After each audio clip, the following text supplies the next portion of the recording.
Hello everyone, कैसे हो आप सभी। मैं नम्रता आपका स्वागत करती हूँ मेरे इस यूट्यूब चैनल में। तो गाइज, प्रेगनेंसी कंसीव करने के लिए सही एज क्या होती है, ये आज मैं आपको बताने वाली हूँ।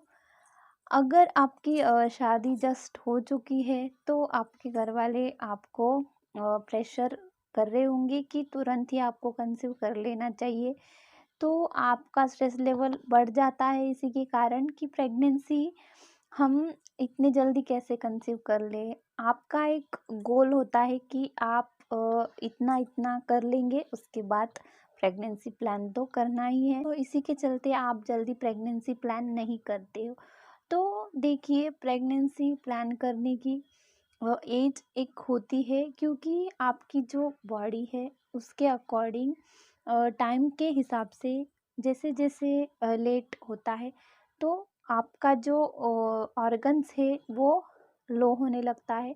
क्योंकि आजकल की दौर में जो एएमएच लेवल है वो काफ़ी लो दिखाई दे रहा है। पहले के टाइम में ऐसे था कि 35-40 के बाद जो था वो एएमएच लेवल लो होते जाता था, क्योंकि महिलाओं में जो अंडा बनने की प्रक्रिया होती है वो कम कम होते जाती थी। लेकिन अभी का जनरेशन देखते हैं तो 20 और 30 की उम्र में ही एमएच लेवल काफ़ी लो हो रहा है। काफ़ी लोगों के ऐसे रिपोर्ट्स देख रहे हैं तो एबनॉर्मल आते हैं। तो इसी का कारण यही है कि आजकल की जो डाइट है, स्ट्रेस लेवल ही ऐसा है। तो इसी के चलते काफ़ी जो मेल पेशेंट होते हैं उनके भी रिपोर्ट जो है वो डाउन आते हैं। बहुत सारे कपल ऐसे हैं जो इनफर्टिलिटी के शिकार हो जाते हैं। तो इसका रीज़न क्या है? जैसे ही आपकी शादी होती है उसके बाद आपका जो लाइफ है वो एंजॉय करते हो। तो 2 साल, 5 साल, चाहे 3 साल हो, तो आपका एक गोल होता है, उसको अचीव कर लेते हो। उसके बाद आप प्लानिंग करते हो प्रेगनेंसी। और प्रेगनेंसी जब नहीं रुकती है तो आप डिप्रेशन, स्ट्रेस लेवल बढ़ जाता है आपका, और मेन बात आप एंजाइटी का शिकार हो जाते हो। तो ये एंजाइटी जो है ये एक मेन रीज़न है जो आपका इम्प्लांटेशन सक्सेसफुल नहीं होने देती। तो इसीलिए आपको जो 30 है उसके पहले ही पहला बेबी कर लेना चाहिए, क्योंकि 30 के बाद एमएस लेवल भी आपका लो हो जाता है। जो अंडे बनने का प्रोसेस है वो 30 के बाद आपका कम हो जाता है। मेल पार्टनर्स का भी जो स्पर्म काउंटिंग है वो काफ़ी लो हो जाता है। मोर्टेलिटी में काफ़ी प्रॉब्लम आती है। तो आजकल बहुत सारे रिपोर्ट्स ऐसे देखने को मिलते हैं कि इनफर्टिलिटी जो है वो बिना किसी रीज़न के आ जाती है, क्योंकि ये हार्मोन इम्बैलेंसिंग है जो आपके बॉडी में स्ट्रेस लेवल की वजह से अपने आप आ जाती है।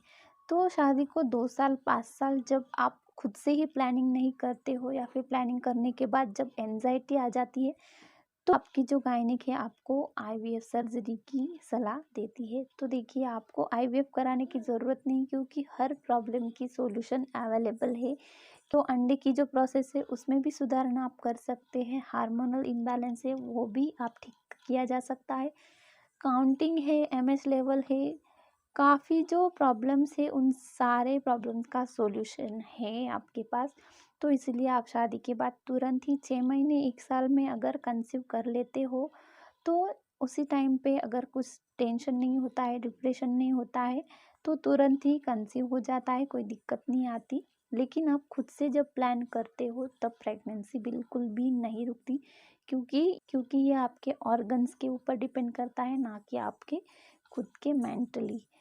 तो आपको किसी भी तरीके की आईवीएफ सर्जरी या फिर आईयूआई कराने की ज़रूरत नहीं है। आप नॉर्मल भी प्रेगनेंसी कंसीव कर सकते हो बिना किसी ट्रीटमेंट या बिना किसी मेडिसिन के। तो आई होप कि वीडियो आपको पसंद आई होगी। लाइक और शेयर ज़रूर कर देना है। चैनल को अगर पहली बार देख रहे तो प्लीज़ चैनल को सब्सक्राइब कर देना है। तो चलिए फिर मिलते हैं नेक्स्ट वीडियो में। तब तक के लिए stay health, stay happy. Thanks for watching.